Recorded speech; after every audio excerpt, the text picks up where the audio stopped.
было добыто тяжким трудом. Это подвиг определенных людей. День торжества справедливости. 30 лет назад была принята декларация о признании незаконными репрессированных актов.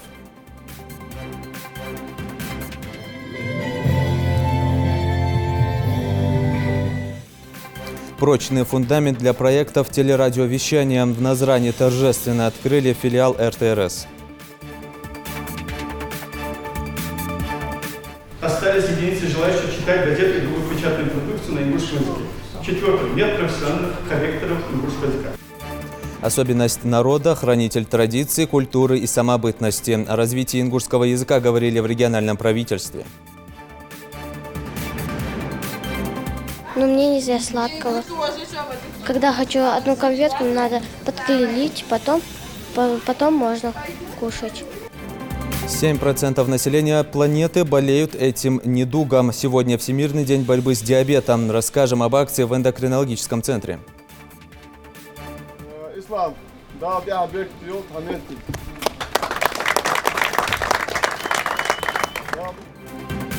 Автомобиль для чемпиона. Ключи от новой иномарки вручили сегодня ингушскому борцу Исламу Апиеву.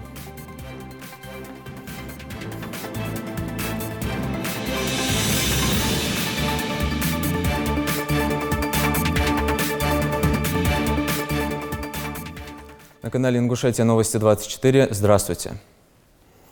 Указом президента Владимира Путина за достигнутые трудовые успехи, активную общественную деятельность и многолетнюю добросовестную работу медалью ордена за заслуги перед Отечеством второй степени награжден председатель Народного собрания Ингушетии Магомед Яндиев. Медаль ордена вручил глава Ингушетии Махмуд Али Калиматов. Руководитель региона поблагодарил спикера парламента за плодотворную деятельность и поздравил с получением государственной награды. Примите слова благодарности за ваш труд и пожелания счастья, крепкого здоровья и благополучия, отметил Махмуд Али Калиматов. Сегодня важная историческая дата. Ровно 30 лет назад на Первом съезде народных депутатов СССР была принята декларация о признании незаконными репрессированных актов против народов, подвергшихся насильственному переселению, а впоследствии и закон о реабилитации репрессированных народов. Документ стал одним из самых значимых и гуманных законодательных актов в истории России. Эта тема стала главной на сегодняшнем внеочередном заседании Народного собрания республики. Репортаж Рины Тичоевой. Открывая круглый стол, заместитель председателя Народного собрания Ингушетии Василий Светлично отметил, что важный исторический документ принимался в непростое время и для всех репрессированных народов стал первым шагом в решении наболевших проблем. Декларация была добыта тяжким трудом. Это подвиг определенных людей, которые не жалели, в общем-то, и себя, знали, что могут быть и наказаны, могут быть и репрессированы, но тем не менее люди эти шли на этот, в общем, можно сказать, подвиг. Принятием декларации члены Верховного Совета СССР осудили тяжелейшее преступление, противоречащее всем основам международного права, гуманности и социалистического строя. Советник главы Ингушетии Исаак Костоев отметил, что репрессиям подверглись ни в чем не повинные люди, на долю которых выпали испытания. Будучи мальчишкой, он хорошо помнит, как тяжело приходилось семьям в один миг лишившимся будущего. Надо делать все возможное, чтобы те вопросы, которые напоминают нам об этой трагедии, имевшей место в нашей жизни, стараться как можно минимизировать, восстановить историческую справедливость. Для принятия этого тяжелейшего политического решения признание вины отдельных лиц государства в совершении преступления против целых народов потребовались годы и испытания. Внимание собравшихся в зале приковано к историческому фильму о принятии декларации. Торжественно провозглашает, что все репрессивные акты, предпринятые против народа, были незаконными с самого начала и безоговорочно осуждает эту практику. Верховный Совет заявляет, что попирание прав человека и элементарные нормы гуманности на государственном уровне не повторится в нашей стране больше никогда.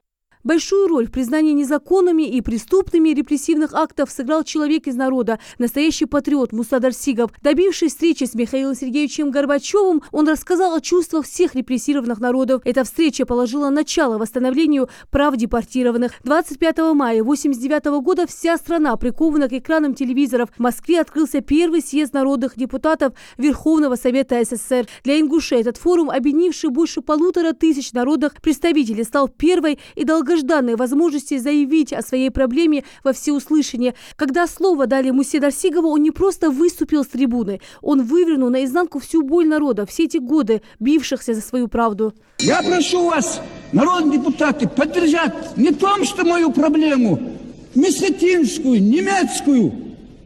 Да и в этом зале ни одного человека нет, чтобы не пострадал, чтобы репрессий не было. Зачем не выступающий президент или другой? Надо задевать, уважаемый Михаил Сергеевич. Вас люди уважают. Вы должны... Это вопрос... При выступлении обязательно надо говорить, а вы никогда об этом не говорите. Ряд говорите. У меня все. Я прошу, извините меня, конечно. Но прошу вас, поддержите репрессивный народ, поддержите, чтобы этот вопрос решился. После долгих обсуждений декларации собравшиеся в зале вынесли свой вердикт путем голосования. Это было историческое событие. Декларация принимается преобладающим количеством голосов. 270 проголосовали за, 5 против и 15 воздержались. Этот важный, долгожданный, судьбоносный документ о признании незаконными и преступными репрессивных актов против народов, подвергших насильственному переселению, и обеспечении их прав явился важным шагом на пути восстановления исторической справедливости в отношении репрессированных народов. Именно трогательная речь Мусы Дарсигова заставила сидящих в зале проголосовать одобрительно. Сын народного депутата, вспоминая встречу Мусы Дарсигова и Михаила Сергеевича Горбачева, рассказывает, что отец не думал ни о чем, кроме восстановления справедливости. Садись, говорит Горбачев Мусе Юсупович. А отец ответ говорит: не сяду, если я сяду, главное, чем я пришел к вам, я забуду. Тот смягчился, говорит: говори. Вот это отвечает Муса Юсупович. Это мужской разговор, Михаил Сергеевич. Вот так с этого надо было начинать. Я не пришел просить вас за ингушей, чеченцы.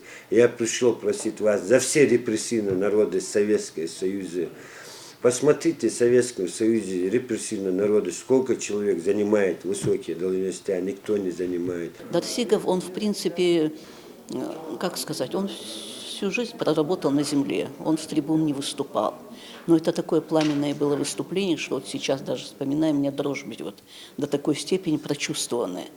Я даже, вы знаете, я смотрела, когда вот эта запись, да, когда этот Примаков объявляет о том, что заседание, что такая повестка дня, ну все сидят там, возятся, где-то посмеиваются между собой, ну своими делами.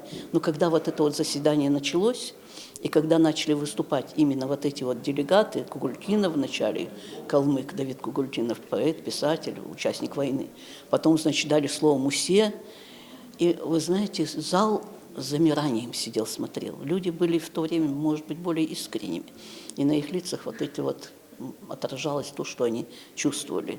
Уже позже, 26 апреля 1991 года, Верховным Советом СССР был принят закон о реабилитации репрессированных народов.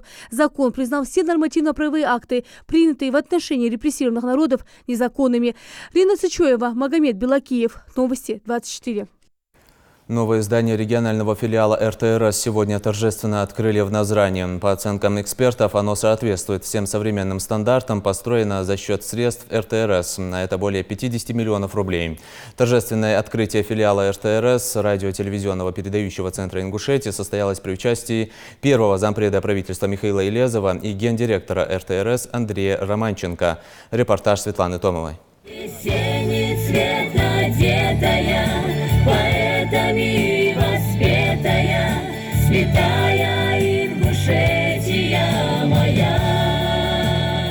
Песни, улыбки и хорошее настроение, несмотря на пасмурную погоду, сопровождают сегодняшнее открытие административного здания филиала РТРС. В торжественной церемонии открытия принимает участие руководство РТРС и директора всех филиалов СКФО. Присутствующим обратился первый вице-премьер правительства Михаил Илезов. Он поблагодарил всех гостей за то, что они приняли участие в этом торжестве, и зачитал приветственно адрес главы Ингушетии.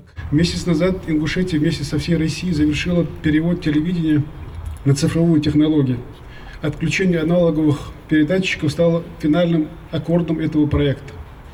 Цифровизация телевидения открыла горизонты для дальнейшего построения цифровой экономики. Заложен прочный фундамент для новых проектов, которые будут реализованы совсем скоро. По словам генерального директора РТРС Андрея Романченко, решение о строительстве собственного здания было принято по причине того, что филиал арендовал рабочие помещения. Им были даны соответствующие поручения по подготовке проектно-сметной документации. И вот спустя 10 месяцев новое собственное административное здание готово принять своих сотрудников. В ходе реализации федеральной целевой программы с 10 по 18 год мы построили на территории Ингушетии 15 башен, которые сейчас доносят до каждого жителя республики 20 каналов в прекрасном цифровом качестве и со стереозвуком. Здание, которое мы построили, мы тоже старались как-то соблюсти ингушские традиции, потому что, насколько мне рассказывали, башня считалась успешно построенной, если ее строительство завершалось в течение года. Мы построили это здание за 10 месяцев, так что мы как бы доказали приверженность ингушским традициям. И вот наступил торжественный момент – перерезания красной ленточки. Позже гости направились в здание для более внимательного его осмотра. Большое просторное трехэтажное здание отвечает всем современным стандартам. Здесь около 40 кабинетов, рассчитанных на столько же рабочих мест. Площадь здания около 1000 квадратных метров. На той неделе уже они все переезжают, я-то уже здесь. На конце ноября вы все переезжали? Да, нам уже все, мы практически только перевести свою технику, настроить ее. О долговечности, если говорить, это здание из монолитного железобетонного каркаса. Долговечность, на века, как говорится. С открытием нового здания и новые возможности 21 ноября национальное телевидение Ингушетия будет 5 часов вещать в цифровом формате на телеканале ОТР. На вопросы журналистов ответили почетные гости.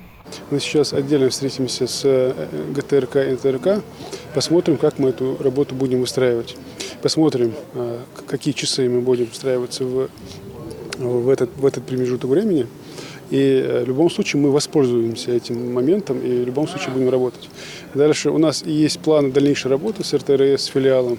Я надеюсь, что у нас там все выстроится и в рамках цифровой экономики, то, что сказал Андрей Юрьевич, мы планируем совместную работу. Знаете, по Республике Ингушетия переход с аналогового вещания на цифру прошел достаточно гладко. Была проведена достаточно серьезная работа. Она заключалась и в информационно-разъяснительной кампании, и в создании групп волонтеров, и в выделении администрации Республики Ингушетия определенных средств на компенсацию затрат социально необеспеченным слоям населения. Так что можно сказать, что переход на цифру прошел достаточно гладко. Собравшиеся гости отметили, что разделяют радость своих коллег. Как оказалось, немногие регионы могут похвастаться таким административным зданием, как в Ингушетии. Наша РТРС получила еще одно здание, в том числе и на Северокавказском регионе, действительно соответствующее всем требованиям. И действительно можно позавидовать по-хорошему. Как отмечает директор филиала по Ингушетии Руслан Булгучев, они с аналогового вещания успешно перешли на цифровое. Теперь перед собой ставят новые цели и задачи. Весь АУП, бухгалтерия, экономисты, юристы, главный энергетик и так далее, все службы здесь, лаборатория. Здесь остались только цех, Назрановский цех. У них и оборудование здесь стоит, и помещения нужны были, поэтому мы часть помещений оставили для них именно. Региональные в Брестке готовы новые места? Оборудование уже привезли, уже смонтировано оборудование. Сейчас идет подготовка самого контакта для того, чтобы выстроить все правильно. Светлана Томова, Магомед Белакиев, Новости 24. Глава Ингушетии Махмуд Али Калиматов провел рабочую встречу с генеральным директором российской телевизионной и радиовещательной сети Андреем Романченко и его полномочным представителем в СКФУ Александром Стадником. Стороны обсудили итоги перевода телевидения на цифровые технологии. Отключение аналоговых передатчиков стало финальным аккордом этого проекта, который республика осуществила месяц назад вместе со всей Россией. Руководитель субъекта подчеркнул важность своевременного и качественного перехода на цифру.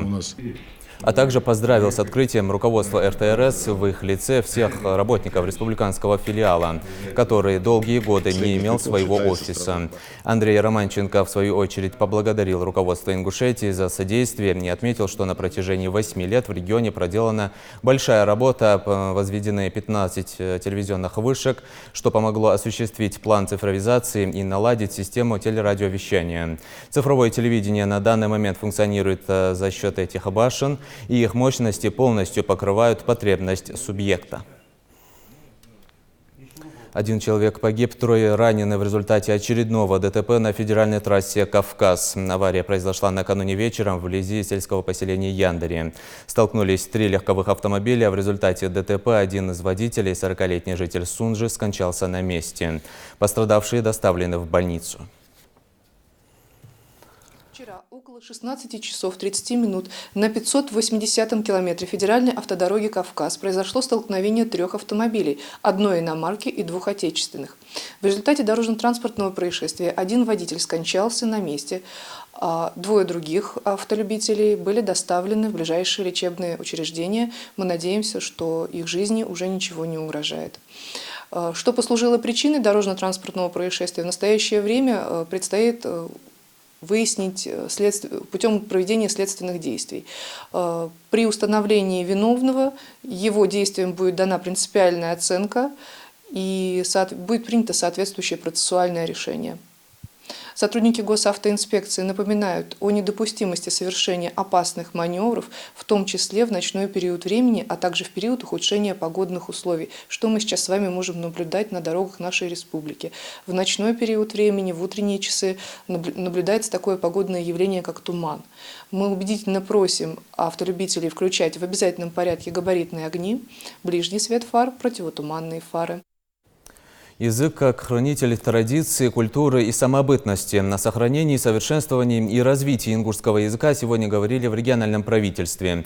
С докладом выступила министр образования региона, присутствовали языковеды и преподаватели вузов и школ. Репортаж Микаэла Тангиева. Сохранение и развитие родного языка – это сфера ответственности как региональных властей, так и жителей нашей республики. Именно с этих слов началось сегодняшнее заседание в правительстве региона. Мария Мамриева в своем вступительном слове подчеркнула, в нашем обществе давно появилась некая обеспокоенность в плане развития, совершенствования и состояния ингушского языка и литературы. И спокойно наблюдать за всем происходящим просто недопустимо. Нам нужно тоже работать активнее, плодотворнее, эффективнее и на результат.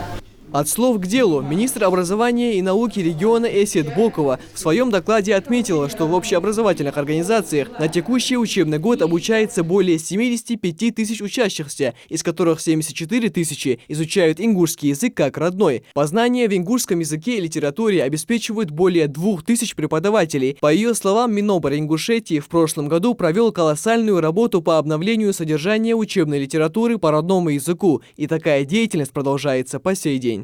С учетом замечаний учителей и практиков и экспертными группами проанализированы все учебники ингушского языка с 1 по 9 класс включительно.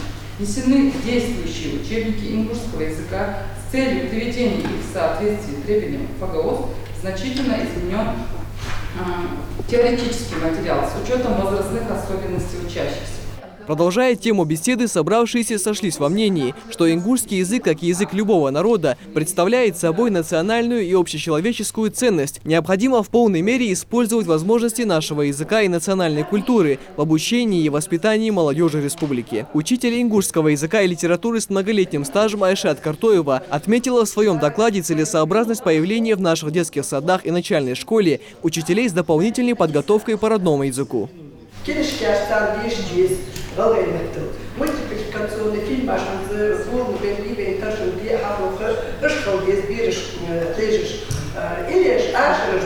то есть они должны окунуться в стихию ингушского языка.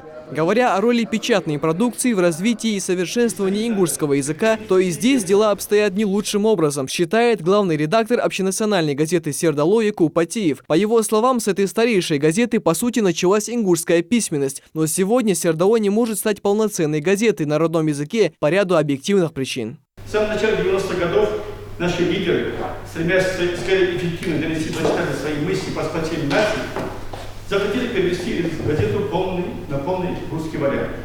И теперь мы не можем восстановить статус-кво газеты как национальное издание. Объясню почему.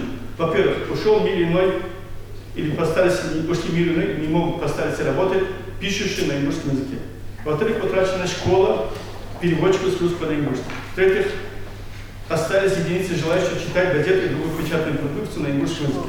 В-четвертых, нет профессиональных корректоров ингушского языка. В ходе заседания было также отмечено, что началом огромной работы по обновлению содержания и разработке технологий обучения по новым образовательным стандартам должны стать примерные программы по ингушскому языку и литературе. Они являются ориентиром для составления авторских учебников и иных методик образования. Участники совещания пришли к выводу, что необходимо поддерживать и всячески поощрять наш народ в желании говорить, писать, исполнять песни, издавать литературу на родном языке. Конечно, немалую роль в этом играют и семейные традиции. Именно от того, как в семье относятся к родному языку и какое место ему будет отводиться в личном общении, зависит уровень владения ингушским языком, как в системе образования, так и в иных сферах жизни человека. Михаил Тангиев, Магомед Аскиев, Новости 24. Богатый, совершенный, имеющий многовековую историю. Все это ингушский язык. Его изучают во всех школах республики. На нем говорят тысячи представителей народа, слагают стихи, пишут рассказы и романы. И ведь недаром ингушская речь занесена в список наследия ЮНЕСКО. Это ясный сигнал всем жителям республики обратиться к истокам и взяться за более глубокое изучение родной речи. Тему продолжит Светлана Томова.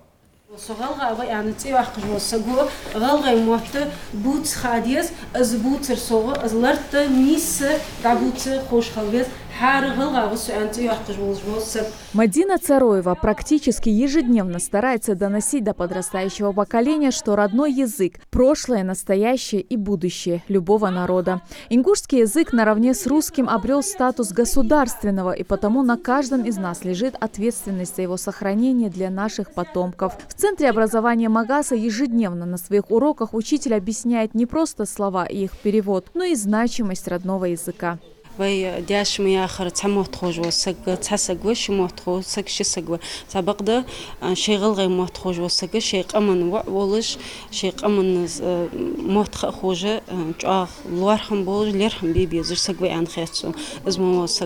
На этом уроке не услышишь даже случайно оброненного слова не на ингушском языке. Эти 45 минут посвящены только родной речи. Здесь говорят и о том, как просто потерять легкость и красоту языка, когда начинаешь все реже говорить на нем. Поэтому, считают школьники, необходимо чаще говорить на родном языке. Масня бут без за ирси мохтвей бит чедуал ждать схай мохтха бежвуха. Лайгал гаштики да хала мохтха без. Для каждой нации родной язык – это дар, который бережно передается из поколения в поколение. С давних пор и по сей день неоспоримую значимость и богатство нашего языка восхваляли многие ингушские поэты и писатели. Но ни ученые, ни писатели, никакие государственные деятели не смогут заставить человека говорить на родном языке, если у последнего отсутствует желание. Дуках сунхетчох вейвашды берки. Цан сагуй, цан адму, эдлу, кочинах, юстершнах, хиршнах, цани яхацвег веймот мабуц. Азмот лет себеш. Цинцхирдян, азбоч льюая, тахан тадул хушлахтар жвейда. Сунхетаргаха, веймассанье цугулканец абухайте, мот табужлахте, ЮНЕСКО дадужлахтыч мехташтвеек эдехадди, вейн цани духлею оз омбие яхди сдацвей. Харсак шишигар воллевец. Любить и уважать родной язык, по мнению Исы Кадзоева, значит уважать себя и свой народ. Язык нам завещали отцы и прадеды. Он объединяет ингушский народ в единое целое. Это важный фактор самоопределения нации, надежная основа его развития. Наша обязанность состоит в том, чтобы сохранить родной язык и передавать его во всей силе и красоте грядущим поколениям. Для этого необходимо объединиться и власти, и жителям региона, считает он.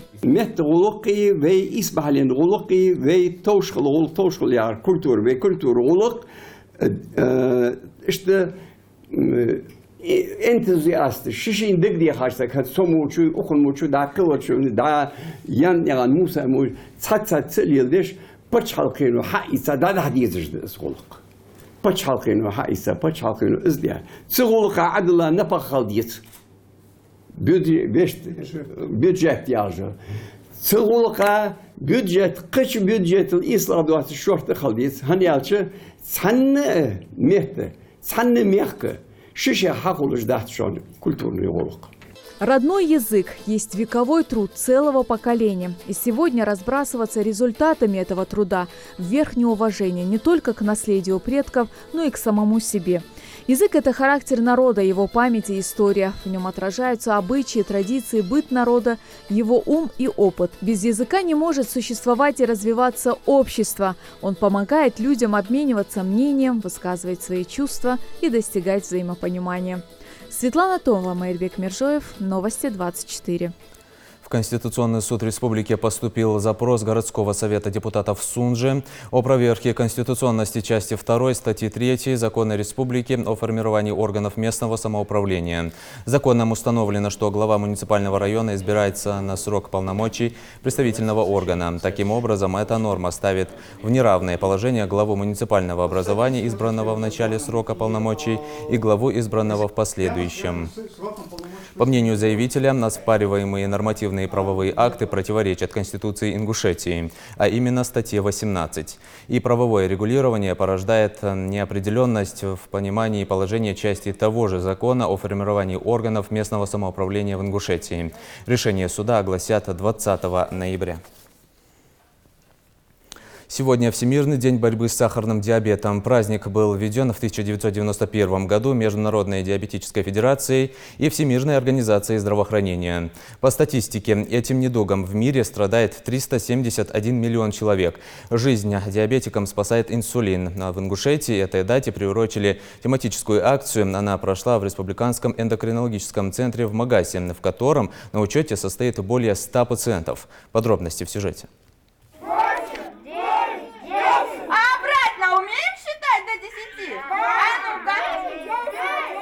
Обратный отчет 3, 2, 1. И по волшебному велению слова дети окажутся в сказочной стране, где не будет никаких болезней, а лишь смех, песни и танцы. Для маленькой Раяны сахарный диабет не приговор. Болеет она с детства и изучила все тонкости этой болезни. Соблюдая строгую диету и может сама справиться со всеми нюансами. Девочка ничем не отличается от своих сверстников и очень любит рисовать. Но мне нельзя сладкого. Когда хочу одну конфетку, надо подклеить, потом можно кушать. Я люблю играть в прятки, догонялки, но мне нельзя прыгать, нельзя бегать. Сахарный диабет представляет собой проблему, которая с годами только растет. Республиканский эндокринологический диспансер, как и вся Россия, отмечает сегодня Всемирный день борьбы с диабетом. В честь этого праздника прошли тематические мероприятия, конкурс детского рисунка и конференции, на которых обсуждались новые методы лечения. Сахарный диабет – это, безусловно, пандемия считается, очень распространенное заболевание. У нас на сегодняшний день по республике сахарным диабетом страдают 7278 человек.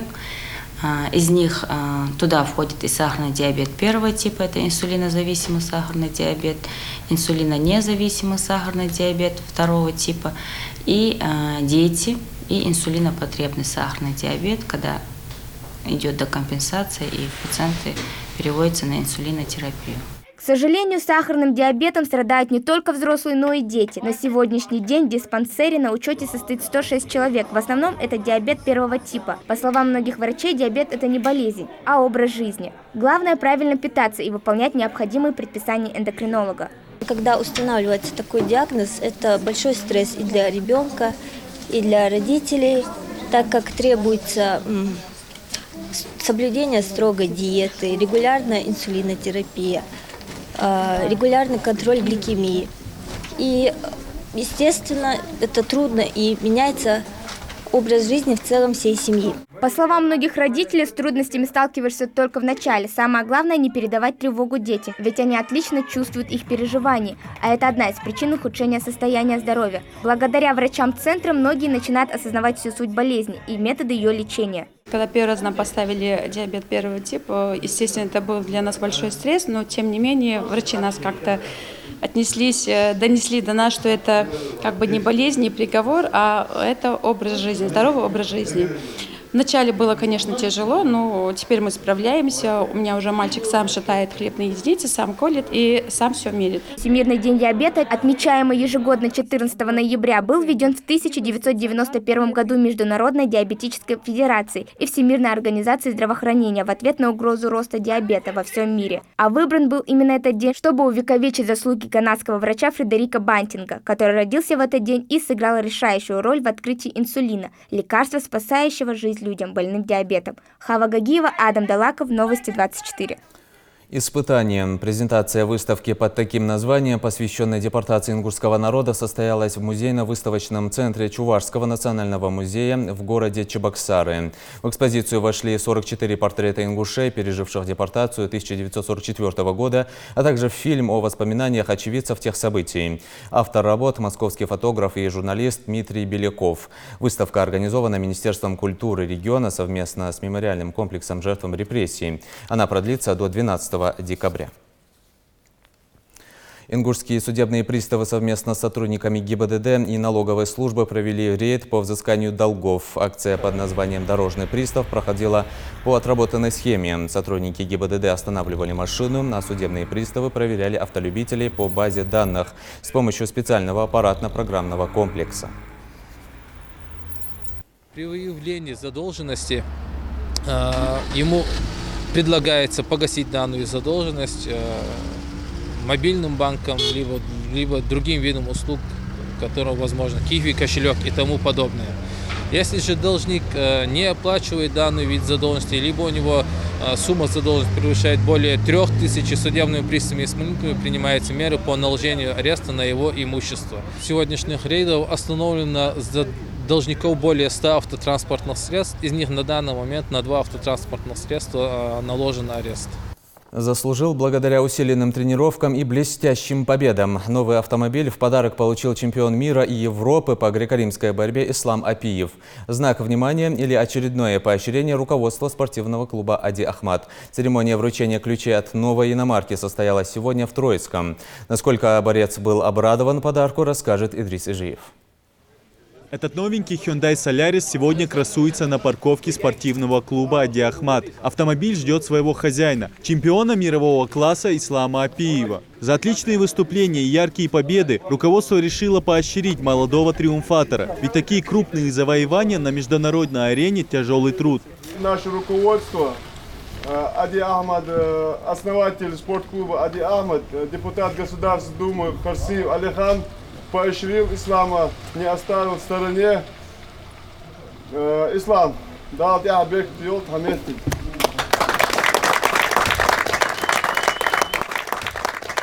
Не обошли стороной и тренерский состав, ведь именно они способствовали хорошей подготовке Ислама, как физически, так и морально. Отличными выступлениями он лишний раз доказал, каждодневный труд принесет свои плоды. За таким дорогим подарком стоит долгий путь от маленького мальчика с большими амбициями до многократного триумфатора самых различных турниров. Мой личный тренер Руслан Белхрой со мной присутствует на всех подготовках, на всех стартах и всегда рядом. Перед соревнованием, перед каждой схваткой рядом поддерживает меня. И это очень сильная поддержка для Рясхала Руслана. Победы и награды Ислама – пример для подрастающих спортсменов всей Ингушетии. Молодые одноклубники внимательно наблюдали за выступлениями земляка и сильно переживали, ведь Ислам представлял не только себя, но и Ингушетию. Сегодня все друзья, партнеры и родственники счастливы вместе с ним и желают ему не останавливаться в своих стремлениях. Мы очень за него переживали, болели всем клубом.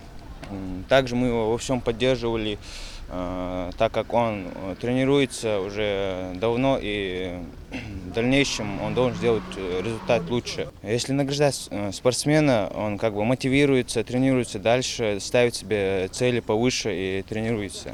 Эта победа не далась легко, ведь все соперники Апиева были наслышаны о нем и готовились к соревнованиям основательно, просматривая поединки и анализируя технику ингушского борца. Несмотря на это, Ислам все же добился поставленной цели. Впереди у него новый вызов – турнир, на котором ингушский борец хочет заявить о себе в качестве взрослого чемпиона. Завтра начинается сбор, уже этап подготовки на Кубка мира.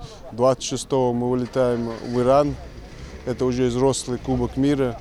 Это для нас очень важный старт. если мы покажем там хороший результат, что у нас есть большие шансы на Олимпийские игры в Токио. На отдых времени нет, ведь исламу предстоит провести большую работу. Покорение чемпионата мира – одно из условий исполнения мечты детства – стать олимпийским чемпионом по классической борьбе. Идрис Ижиев, Майырбек Миржоев, Новости 24. Порядка 30 картин талантливых художниц представлены на суд ценителей живописи. Сегодня в Музее изобразительных искусств Ингушетии открылась выставка «Мир, наполненный красками». Свои работы выставили мастера кисти Лидифа Миржоева и Шуайнат Максудова. Дана Плиева расскажет. Тебе очень удачно, вот это сиренево, вот этот задний фон. Контраст? Да, вот отношение к этой очень сочетается. Пейзажи, натюрморты и картины известной ингушской художницы Лидифы Миржоевой вызывают восхищение не только у зрителей, но и коллег по кисти. Живописью она занимается более 20 лет, рисует с детства и всегда старалась найти свое творческое «я». Я старалась писать импрессионизм и Алла Прима, это все мое. Я искала себя как бы во всех направлениях. Ну, даже не могу сказать, что именно в одном направлении я работаю. Если взять натюрморт, взять какой-то пейзаж или другую работу, все равно очень интересно размышлять, как работал художник, что он хотел сказать в цветовых гаммах, в рисунке. Разносторонняя талантливая личность старается реализовать себя в самых разных направлениях. Заслуженный работник культуры Ингушетии, член Союза художников России и Ингушетии, член-корреспондент Международной академии общественных наук Российской Федерации. Уже 17 лет она и директор Назарановской детской художественной школы. С большим уважением они отзываются и коллеги. Трудолюбивая. Я не знаю, насколько, как она успевает все делать. Да? Во-первых, она руководит школой, занимается, вы видите, да, творческий человек, занимается живописью.